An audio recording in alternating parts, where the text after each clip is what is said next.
You're listening to the Doctor Is In podcast, brought to you by MartinClinic.com. During the episode, the doctors share a lot of information. As awesome as the info may be, it is not intended to diagnose, cure, treat, or prevent any disease. It's strictly for informational purposes. Well, good morning.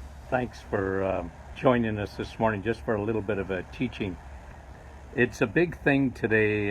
We're talking about gluten, and there's a whole industry now of gluten-free foods and gluten.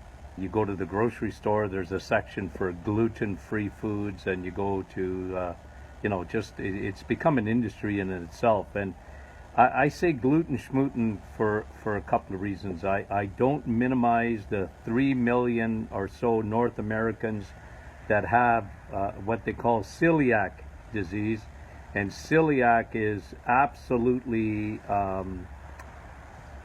you can't have any gluten because you have an absolute intolerance to it. And I realize there are other people that have intolerances to gluten, but the issue that I want to talk about is that, look, what are they saying now? About 50 million people have IBS, and with abdominal pain and gas and diarrhea and constipation, and they got lots of trouble with their digestion. And certainly it's not a bad idea to make sure that gluten isn't bothering you. There's three main things that might bother your gut generally in foods. One of them is dairy. Make sure you don't have a dairy. A lot of people can't have milk or yogurt, but they can have cheese, and that's because they're lactose intolerant, and then they need to eliminate that. Secondly, eggs. A lot of people have trouble digesting eggs, even though they're so good for you. So, make sure you eliminate. Is it dairy? Is it eggs? Is it gluten? And gluten, again, I say gluten schmooten because generally what happens is that in when you have digestive issues, at the cause of it is ordinarily yeast, and yeast is an overgrowth of yeast. Think of it, yeast outside your body. I mean, you can make bread rise with yeast, but you put it inside the gut.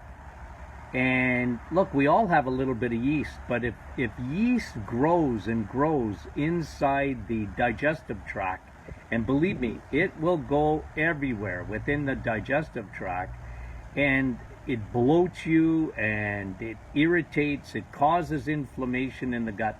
To me, that is the bottom line. So I say gluten schmooten, like you might, but if you eliminate, so if you try and lower your yeast by cutting, because what does yeast need? Yeast needs sugar to proliferate. And if you cut down on your sugars and you cut down on your crappy carbohydrates, it's amazing what happens. The yeast starts to die off, and especially when you're taking broad spectrum probiotics or a candida cleanse, you get rid of that yeast, that fungus. And it's at the root. I talked to you the other day about SIBO, bacterial infection, but it's always yeast that starts the infection because the yeast proliferates, it coats the gut. And we call that leaky gut. So you want to get rid of that. So it's not getting rid of gluten per se, unless you're celiac.